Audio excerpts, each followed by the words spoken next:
Au début des années 2000, j'ai eu la chance de travailler comme animateur de pastoral au primaire. Et une des choses que je faisais, c'est que j'allais dans les classes de religion. Donc, à l'époque, on avait des classes de religion et on avait des classes d'enseignement moral. Et il est arrivé un événement à un moment donné où j'enseignais ma classe et le professeur qui enseignait la morale, qui était juste de l'autre côté du corridor, vient en panique. Il dit, écoute, je dois vraiment partir, j'ai une urgence. Est-ce que tu peux prendre ma classe avec moi et leur enseigner? Je dis, mais j'enseigne une classe de religion. Il dit, non, c'est pas grave, je dois y aller. Et là, je me retrouve avec toute sa classe et ma classe et je continue à faire le matériel que je faisais, qui était grosso modo, de présenter l'Évangile, de parler du christianisme et tout ça. Et ça m'a fait réfléchir. Et ça dit, ces gens-là, les parents ont décidé qu'il y ait un enseignement moral qui n'est pas religieux. Et donc, juste ici, on voit, il y a comme deux doctrines différentes. Donc, il y avait un choix entre recevoir l'enseignement religieux, se faire enseigner, il y a un Dieu qui s'est révélé, qui a enseigné des choses. Et de l'autre côté, non, il n'y a pas de Dieu et on doit essayer d'être le meilleur citoyen possible, d'avoir des valeurs communes, etc. On a remplacé, on a enlevé le cours de religion des écoles et c'est devenu, j'ai perdu ma job, et après ça, c'est devenu des cours d'éthique et de culture religieuse.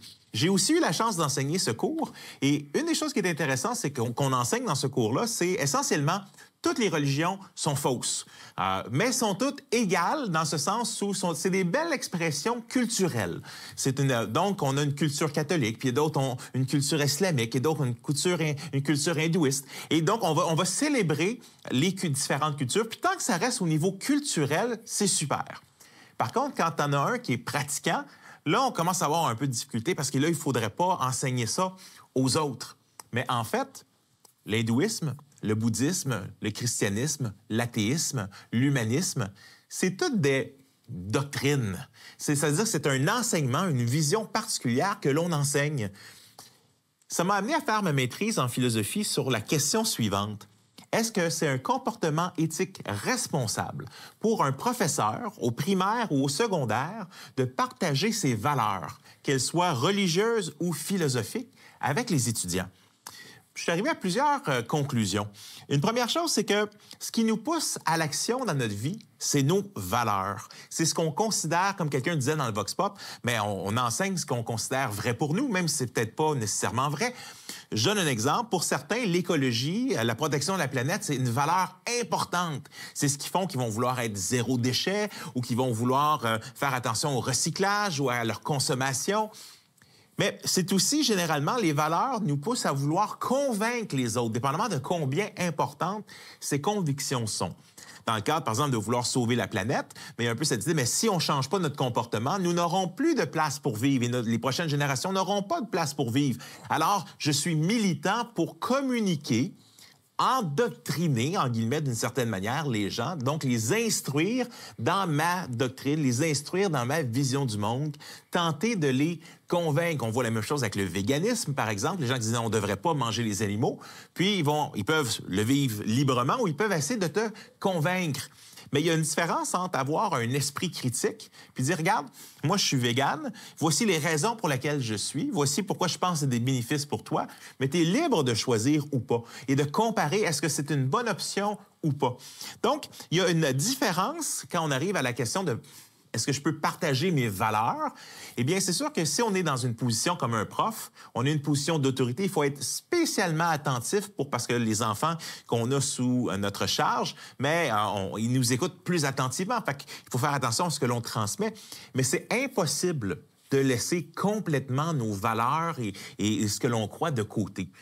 Je pense qu'il faut le faire et le partager dans un cadre avec un esprit ouvert, mais on va le partager de toute façon comme c'est professeurs qui parlaient de la force ou d'autres choses à leurs étudiants. On partage nos valeurs et donc on partage ce que l'on croit comme doctrine, mais c'est l'attitude avec laquelle on le fait qui va être différent.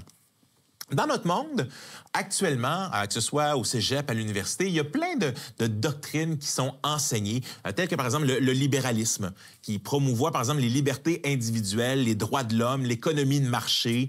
Et donc, c'est un ensemble de doctrines qui dit, voici la façon qu'on devrait gérer le monde. Il y a l'idée du féminisme qui est là depuis les années 60, qui dit on doit promouvoir l'égalité des sexes et l'élimination des discriminations basées sur le genre. On a l'écologisme. On a le nationalisme qui parle de l'importance de mettre l'accent sur des intérêts nationaux plutôt que mondiaux.